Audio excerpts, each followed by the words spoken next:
This is Annie Grace, and you're listening to This Naked Mind podcast, where without judgment, pain, or rules, we explore the role of alcohol in our lives and culture.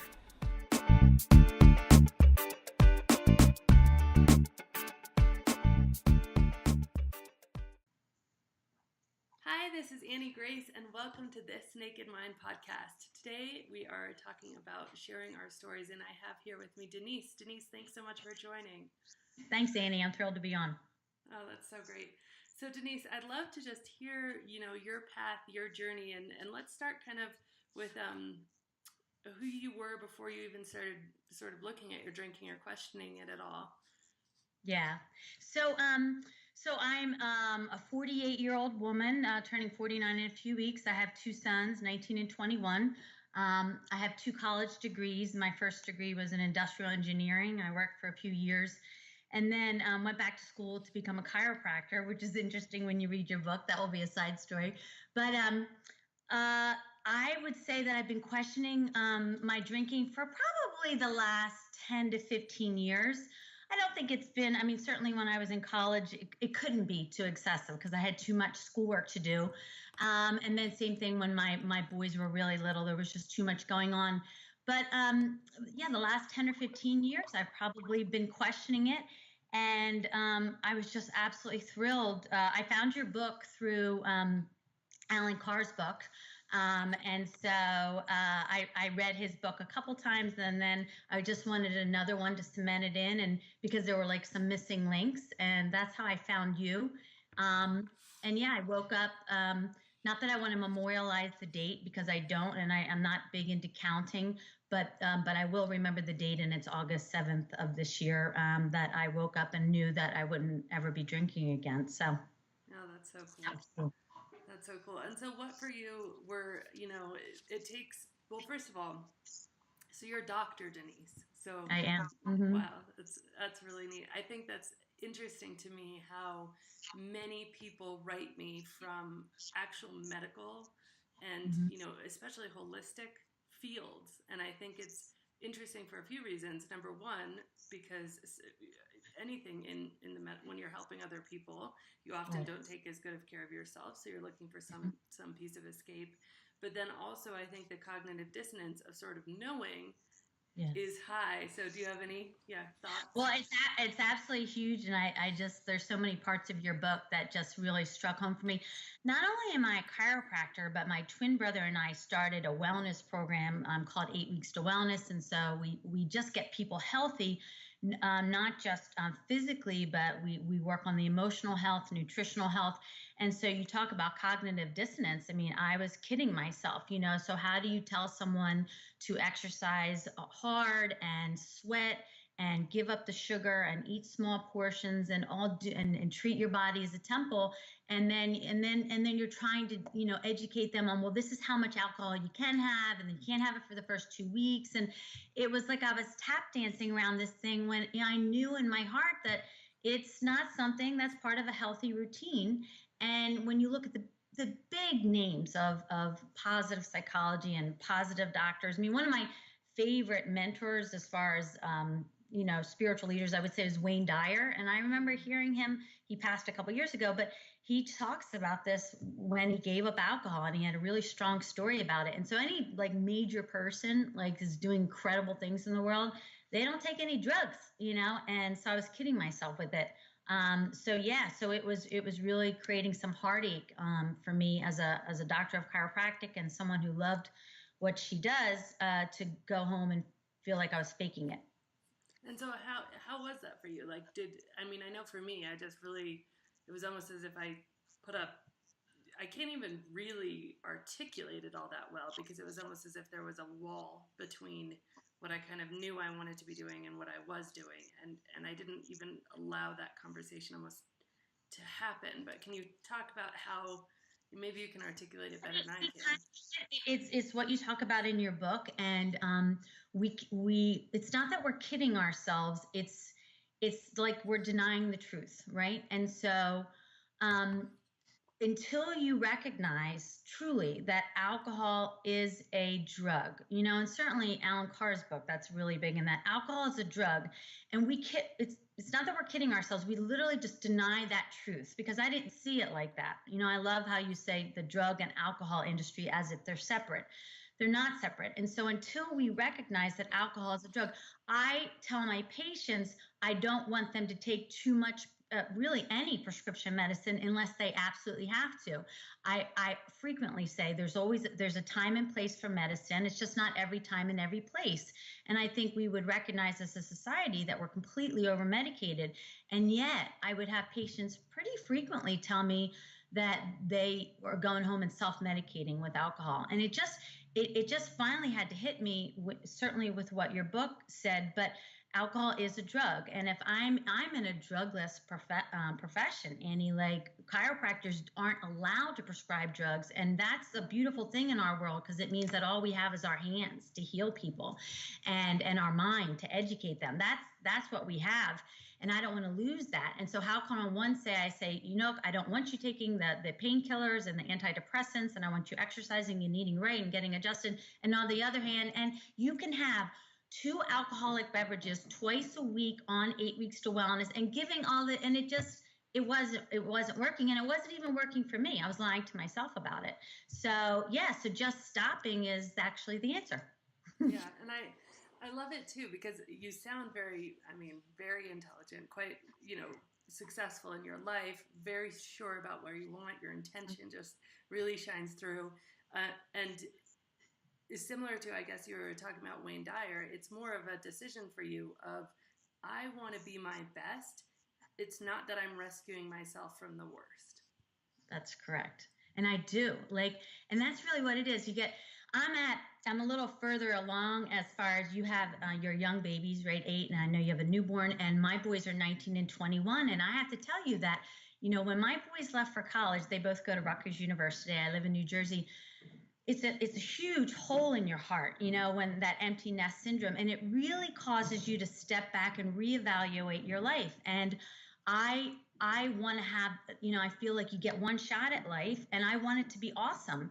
And so when that happens, when you have this empty nest syndrome, and perhaps this is why this has occurred now for me, you really, really begin to evaluate your life because you're like, I'm probably more than halfway through. And I want to make really, really smart and excellent decisions for my next chapter, let alone what I want to represent for my own sons, and that, that's a whole nother story. So life is good. And when you truly analyze it, alcohol doesn't make it better in any situation at all. We lie to ourselves about that. And I believe that in my heart. I really do. Yeah. And it's amazing to see this whole, you talk about people I know, Tony Robbins doesn't drink any alcohol. And talk about self-help, kind of guru. Yes. I'm going to have someone named Alex Sharfin on in a few days on the podcast, and he has helped create, he coaches billionaires. That's what he does. And he hasn't had a drink in 14 years because honestly, and that's one of the first thing he tells his clients is if you want to make a contribution, first of all, he says that all billionaires, they're billionaires because they want to make a contribution, not because they actually care about the money, which is, I think, really interesting. But he says, the first thing he says, if you want to make a contribution, you can't have things holding you back. And there's very few things that hold you back as intensely as drinking, Yeah.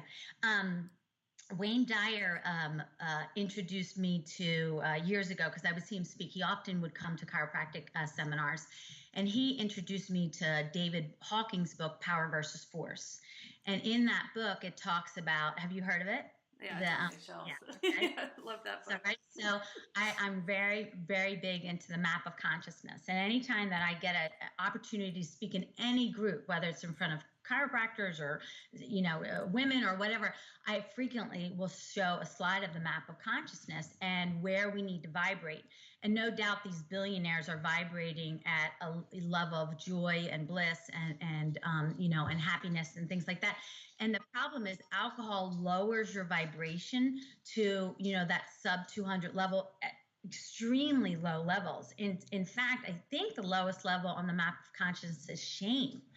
And man, does that bring that out. And so when we're truly honest with ourselves and we can say, what value is it adding? It's not adding a lot, and a lot of people will say, well, I really enjoy alcohol. Another truth for me was, you know what, Annie, I really didn't. I say, like, if I had a shot of vodka right here in front of me right now and I were to sip it, I wouldn't like it. I mean, it's like you said, it's poison. But when you add, man, cranberry and you add triple sec to it, and voila, I got a Cosmo, and I'm really liking that. And it would be funny. And that was when it started really opening my eyes, because I would be at a bar, order a Cosmo, but it wouldn't have enough, maybe triple sec in it. So I'm like, oh, this is too strong. And I'm like, well, what? Just order a Coke, for goodness sakes. Like, if I want a sweet drink, I should just get a soda. So yeah, we just lie to ourselves that, and in particular with wine, so okay, so maybe I'm not doing vodka, but I drink wine, and we've gone out to Napa a couple of times. I never bought into that either. Swirling the wine glass and looking at the legs. I mean, I just kind of laughed at myself, like, well, I just must not appreciate it enough. But even, it's just funny how the universe works and how God works. The last couple of years, in particular in the last year, I just started enjoying wine less and less. Like, there was very few wines that I didn't even like the taste of anymore, and wines that I would like before. And I just thought, yeah, the universe is talking to me, and I better listen. I better listen. Oh, it's so cool. I remember going, so I met my husband in college, and we didn't drink much at all. We didn't really drink until we started working in New York City, and he was working for an investment bank, and I was working for this huge company that I won't name.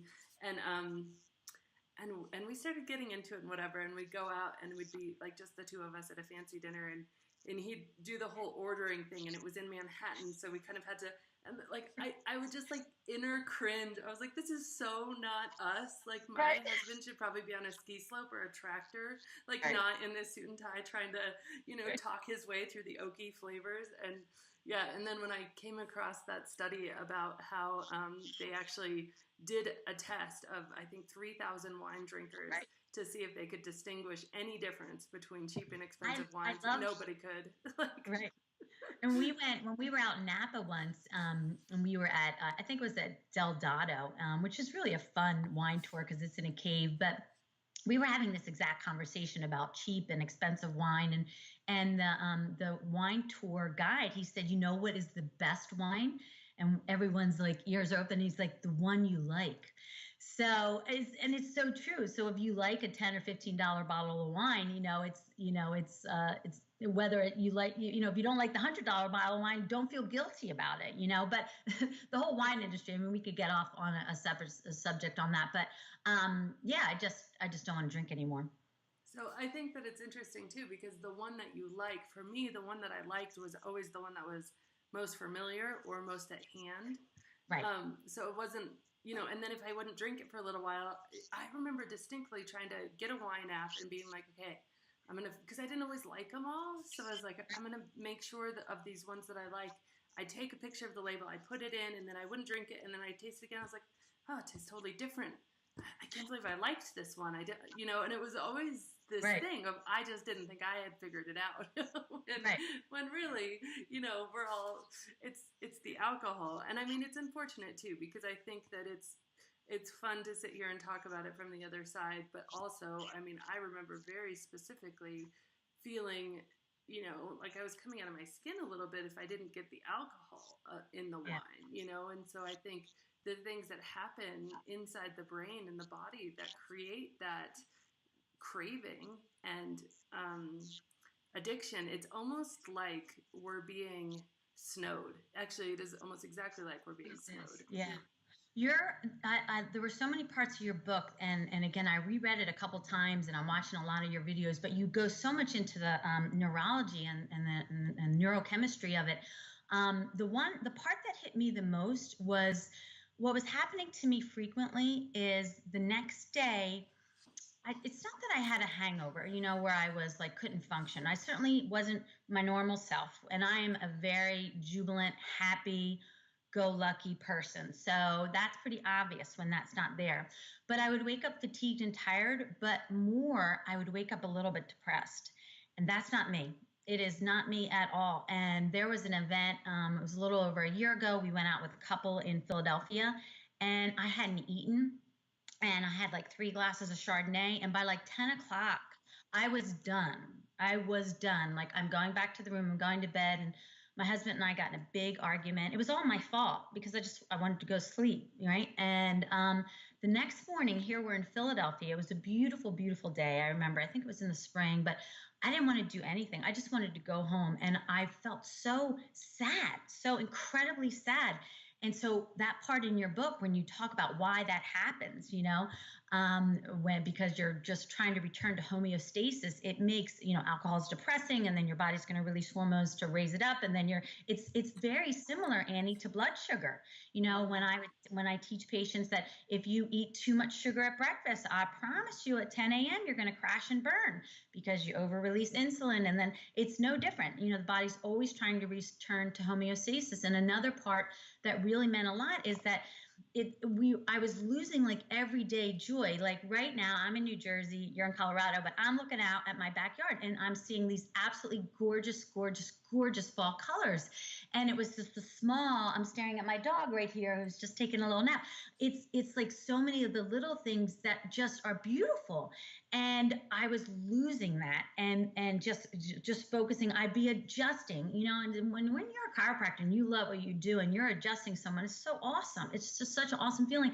But my mind would be like, Chardonnay tonight. Oh, maybe 2 glasses. Oh, it's Friday night. Now Friday night we're gonna go for Cosmos. And I'm like, that's where it was. That's when I knew it was coming. I knew it was coming. I had a friend that mentors me, and we were on this very topic because there had been several college-related incidences with my boys. They're in fraternities. I mean, you're always hearing some horrible story. A boy in Philadelphia had just passed away from just frankly drinking too much and not getting the proper help. I mean, scary, scary stuff.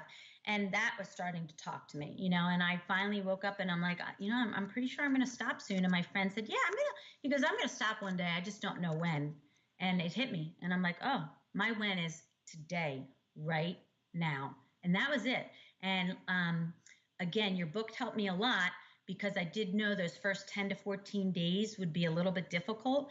And I would say, yeah, there's events now that, well, frankly, now I'm fine, so no, I'm not even going to go there. But the first few weeks are difficult because you have a void that you have filled with alcohol that you don't know what to fill with, and you don't want to fill it with something else. So I just want to leave that void there. And I was just coming off of the void of empty nest. So I was kind of familiar with the feeling of not filling that void either, just feel the void. And so when I see a lot of the posts on your page and people talking about it, I want to just say, feel the void, right? That it might be a little bit painful, but when is pain a bad thing? Not all the time, because, it's the crushing of how about this for analogy? It's the crushing of the grapes that gets us wine. How about it's the crushing of the grapes that gets us grapefruit juice?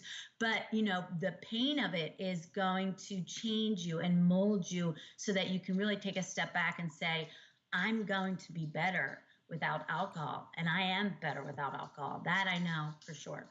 Oh, I love that. I think it calls to mind this analogy that I heard recently of, what's the one thing a seed has to do to become a tree?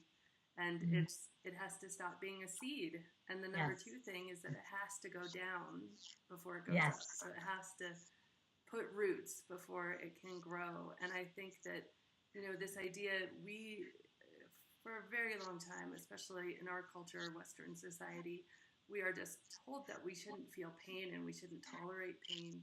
But if you look at every single thing, it is a law of the universe that birth, growth, next things come from death, pain, going down.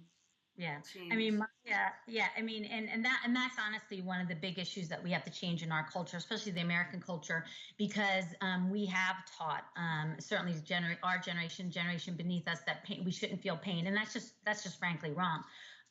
So my two boys are 19 and 21, and my 19-year-old came fast and furious. He was 10 and a half pounds. I thought I was being murdered as he was coming out. I still, people say you don't remember the pain. That's bull, because I remember Completely, right? And I remember the nurse getting her elbow on the top of my uterus to push him out because he was getting stuck. I remember, and that's probably why I only have two sons. But I look at my sons now, and would I go through that pain again? Of course I would. Of course I would. So yeah, the painkillers, the drug addictions, and frankly the alcohol. Because what are we doing with alcohol? We're just numbing our life because we're crazed and we're stressed and we have too much on our plate, and we're not fixing the problem. I mean, as a chiropractor, that's what we tell our patients. We want to fix the underlying cause of the problem. And if your problem is your spine being out of alignment, then I get to fix that. Maybe it's another problem, but if I fix that, that's pretty cool. So if your problem is you're stressed out beyond belief and you said yes when you should say no, and you're overcommitted, then the solution is not having alcohol every Friday, Saturday, Sunday night. It's fixing the problem, which is saying no, or getting things off your plate, or delegating, or buying a smaller house. I mean, I don't know, but what we're doing isn't working, and I just want to send a separate message. And as I bring up my sons, I want to be a role model for my sons. I mean, like I said, they're both in college. There's a lot of drinking in college. I won't even go there, but I just want to be a better role model. And this was a really cool thing that happened. So I had decided to stop drinking right before we were going to Mexico. And we go to Mexico all the time. We do an all-inclusive resort. Well, I knew that would be my first real challenge. And I was so proud of myself. I mean, I was kind of giddy over it when I was waking up every morning going, oh my God, I'm at an all-inclusive resort and I'm not drinking. But anyhow, so we were at the bar. My boys are 19 and 21, so they can legally drink in Mexico. And my husband and the bartender goes to hand all four of us a cerveza con limon, which would be something frequently I would order, beer with lime. And he goes to push one to me, and it was so incredible. My 19-year-old pushes it away, and he says to the bartender, "No, my mom doesn't drink." Well, Annie, if I could have cried right there, I probably went underwater and cried because I think we were sitting at a pool bar. I was so happy that he was happy that his mom wasn't drinking. It was what I needed. It was just what I needed at that moment. I wrote it in my journal the next day, and it's those little things that will mean so much to you. Because my goodness, are we setting a bad example when we're sitting with our young adult children and we are like, yeah, let's all drink together. I mean, what are you talking about? No, it's not okay. It is not okay. And like I said, it's only been the last 10 to 15 years, but I've set the wrong tone for my sons, and I am remedying that because I don't want to be the mom who drinks a bottle of wine with her sons. I don't want to be that mom. Yeah, no, it's so beautiful. I love that. I see things on Facebook about and I would have done this too. I would have made jokes because my kids would be like, "Oh, Mom, your lips are purple. Too much wine again?" Or, like my 8-year-old told me that he used to actually sneak sips of stuff. Like he was 4, I think, when I stopped drinking. So it's a little bit terrifying. But I love that. Like having that, there's nothing that, can compare with that. Just knowing that you are completely at peace and doing it for yourself and your children, and not being, one of the things that I see a lot online is there's a lot of people who haven't kind of reached the point of, okay, this is actually about me. Like I'm the one, like, sure, there's a book, and sure, there's a community, and sure, there's this and that, and there's all sorts of education you can get. But actually, it's down to you. Like it's your heart, it's your decision, and that's what makes it giddy. That's what makes it thrilling. Is when you've made that choice for you, and you're so strong in that. A few things happen. Number one, you may have not made a choice like that in that amount of strength and of your own character. For me, it was for like decades. That I hadn't really stood up for something, and you can't be swayed, and you just know that, for me, this is my truth. This is where I am. This is where I live. And it becomes a huge source of pride instead of a source of, poor me. Like I never feel like I feel the opposite. I feel a little bit bad sometimes because I look at, we'll be going out on a camping trip and everybody's like, oh, we got to stop at the liquor store. And my husband and I are kind of like, oh, it's awkward. Don't you feel awkward that they need all this beer? Like, Gosh, poor people. Like, I just feel kind of sad Well, for it's kind them. of like the smoking, right? It's sort of like the smoking from the 70s and 80s. Everybody smoked, and now you're at a restaurant and it's, let's say it's the middle of winter and someone's standing outside puffing away. You literally feel bad for them. Wouldn't it be cool if that's what happened with alcohol? And so, and again, and I don't want to come across as the alcohol snob. So if anything, I'm really trying to downplay it. I mean, I have made a couple posts on it on Facebook because, if I can inspire one or two friends. I know there was a woman at my church a few weeks ago that said that she had watched something that I had posted on video, and it made her drink less. And that made me feel good.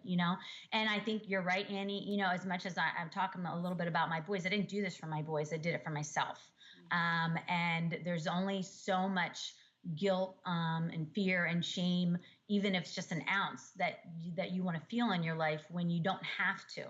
I mean, my goodness, this is like self-inflicted. I mean, there's tragedies out there that are just random, and here I'm self-inflicting something that's not making me feel good about myself. Wayne Dyer would often say this: when I feel good, I feel God. And I love that. I want to feel good. I won't feel good all the time, right? And that keeps everything relative, which is awesome. But if I'm the one self-inflicting the bad, well, then shame on me.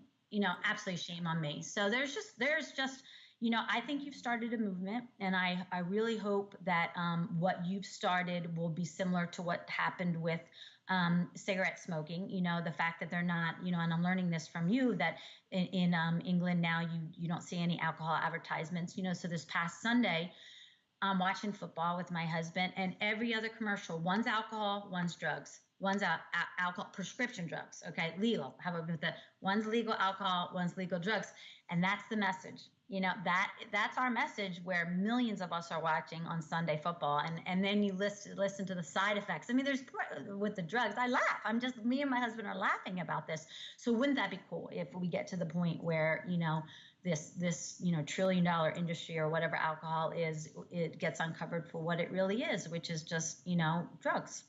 And it's interesting too, because so you're watching the alcohol and the drug commercials, and there's no disclaimer on the alcohol. Yeah, that the side effects are probably a lot worse than that blood pressure medication.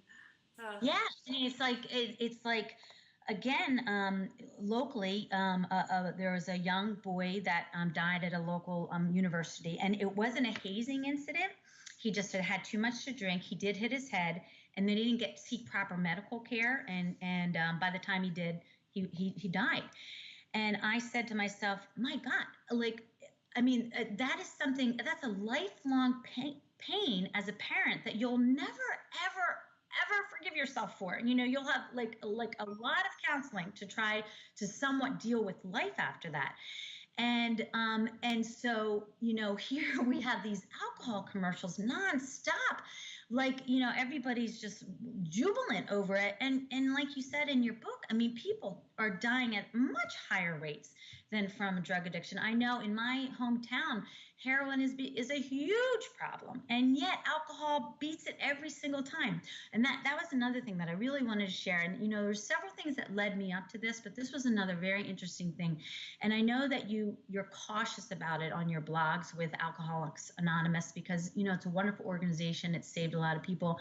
I had several patients this summer, young girls, that go to AA 2 and 3 and 4 and 5 nights a week. And these are young women that are completely dependent on these meetings. And I respect that, but part of me steps back and said, oh my goodness, like what would we do with that time?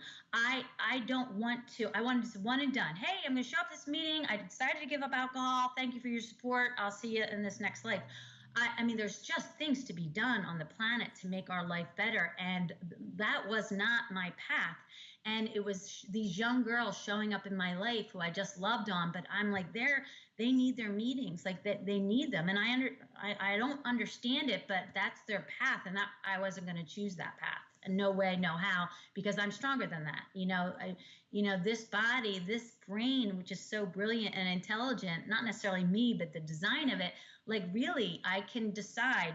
And so sometimes on your podcast or on your Naked Mind Facebook, I really just want to type in there, like, guys, you're making it a bigger deal than it is just you're not only you're deciding, you're actually changing your mind. You're changing how you think about it. And once you do that, once you see alcohol as like a poison, then you're like, okay, well, now I'm done with that. What am I going to use my brain power for now? Does that make sense? No, yeah, no, it makes all the sense in the world, and I totally agree with you. And it's hard because that point again, it comes internally, and you have to be ready to just make the choice to see it how it is. And we're human beings. We have the capacity for choice, like an amazing capacity for choice.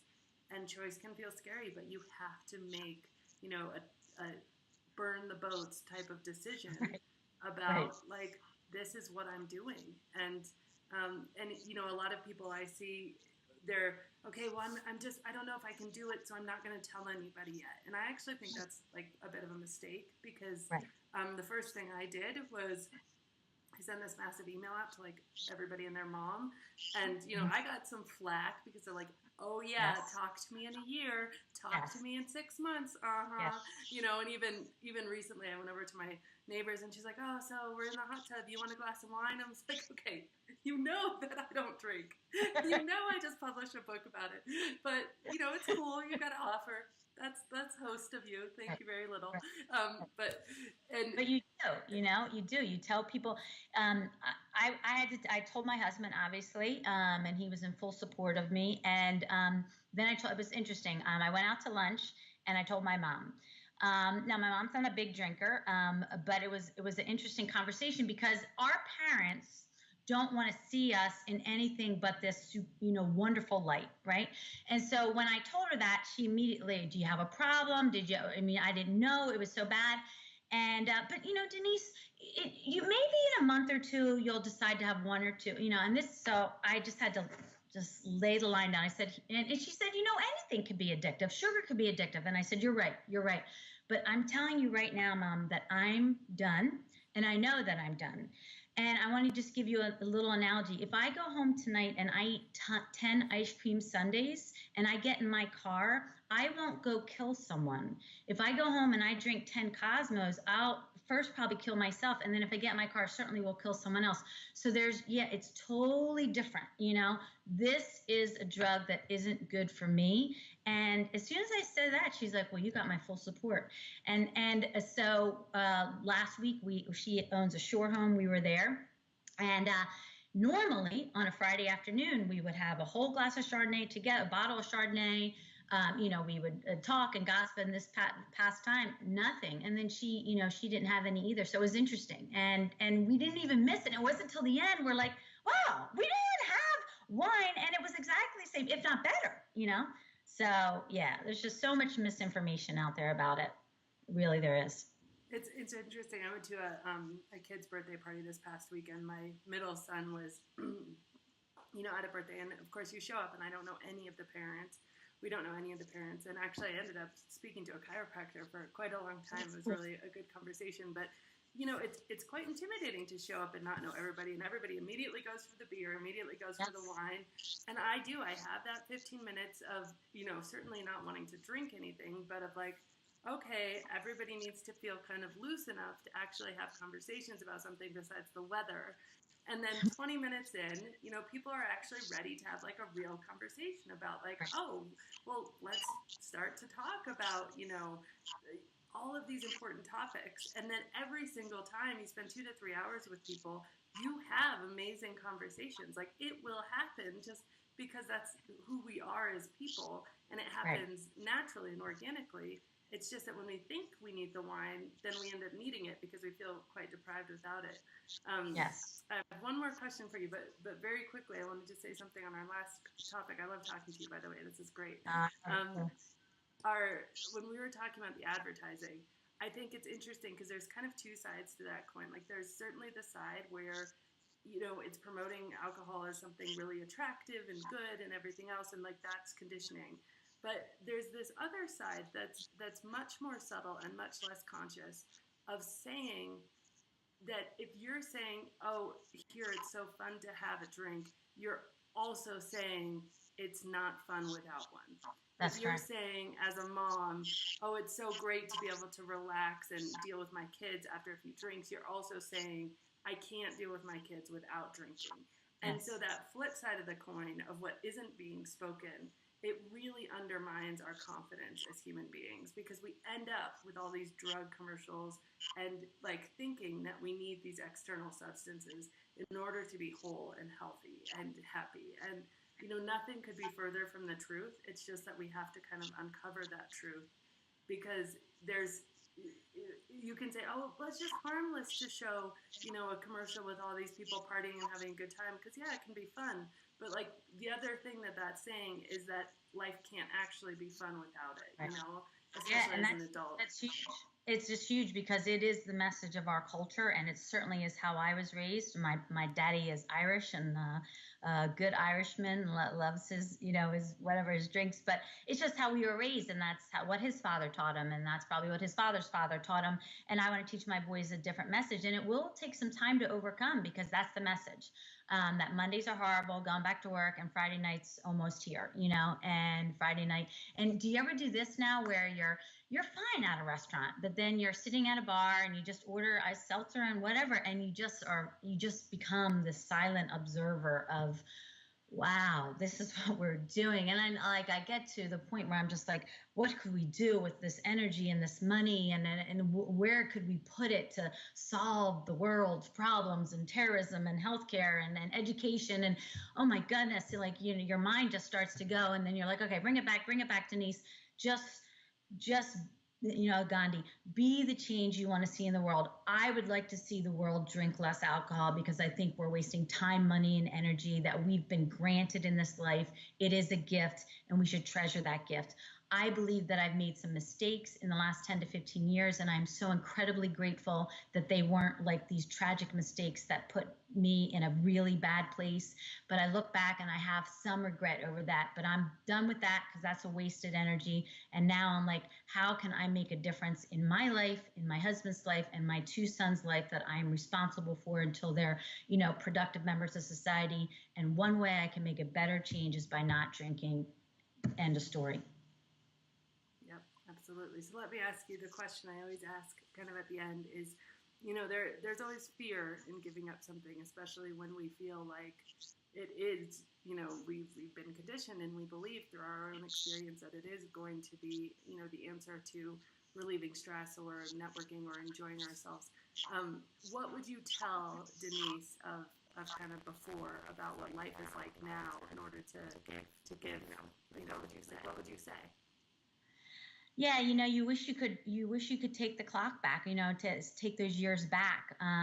Because I would say that life is a gift, and it's so incredibly enjoyable, period.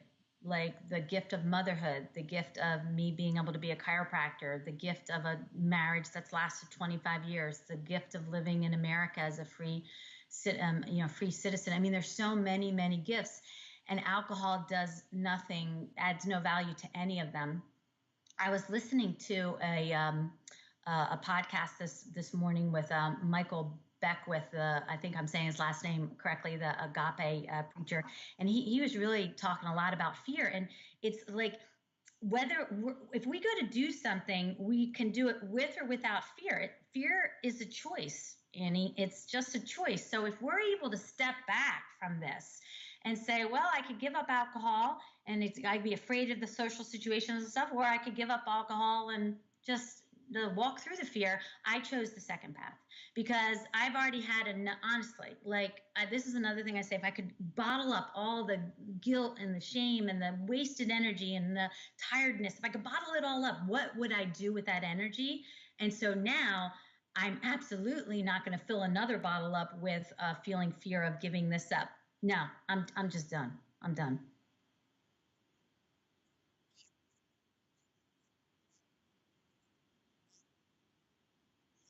Well, you're awesome. I mean, I've been watching you now for a while, and I think you're being used for some pretty mighty purposes. So I'm just going to keep you in my thoughts and prayers because I think you're starting a worldwide movement. And so even in the craziness of your life with the kids and baby, and just keep it going, Annie, because you're starting something that I think could literally change the planet. It's a big statement, but I believe that.